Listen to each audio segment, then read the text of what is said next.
பண்ணும்போது அப்போ ஒரே பேமெண்ட் ஆகும், ஒரே லெவல் எல்லாமே ஒன்று தானே இருக்கும். ஃபுல் காஸ்ட் மட்டும் ஓகே. அதான் அப்போ அக்செப்ட் பண்ணிக்கிறோம். அதெல்லாம் அக்செப்ட் பண்ணிக்கணும் தானே.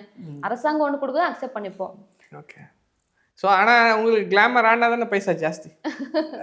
ஸோ மணியாக பார்க்கும்போது உங்களுக்கு அது ஆமாம். இப்போ ஃபேமிலியோட கஷ்டத்தை பார்க்கும்போது நம்ம ஃபேமிலியில் நான் மட்டும்தான் சம்பாதிக்கிறது. ஏன்னா அக்காவுக்கு ஒரு கண்ணு தெரியாது, அம்மாவுக்கும் கண்ணு தெரியாது, உங்கள் அம்மாவுக்கும் கண்ணு தெரியாது. அம்மாவுக்கு ஹார்ட் ப்ராப்ளம், அக்காவுக்கு ஹார்ட் ப்ராப்ளம். அக்காவுக்கு ஒரு குழந்தை இருக்கு, தம்பி இருக்கிறான். இவங்க எல்லாரையும் நான் தான் மெயின்டைன் பண்ணணும். அவங்க எல்லாருக்காக நான் வந்து கஷ்டப்படுறேன். ஓ இவங்க எல்லாமே பிளைண்ட். அம்மா ஆமா. அம்மாவுக்கு ஒரு கண் இங்கேருந்து இங்கே உட்காந்துரு. அம்மாவுக்கு அவ்வளோ தெரியாது, ஸ்பெக்ஸ் போட்ட மட்டும் தெரியும். அக்காவுக்கு ஒரு கண்ணு தான் தெரியும். அதனால எல்லாரையும் நானே பார்த்துக்கிறேன். ஸோ ஃபுல் ஃபேமிலி நீங்கள் தான். உங்கள் கூட பிறந்தவங்க இருக்கிறாங்க. அவங்க தம்பி இருக்கிறான், 2 தம்பிங்க. ஒரு தம்பி இங்கே ஒர்க் பண்ணுறான், இன்னொரு தம்பி பெங்களூரில் இருக்கிறான். அவன் சும்மா அங்கங்கே போய்க்குன்னு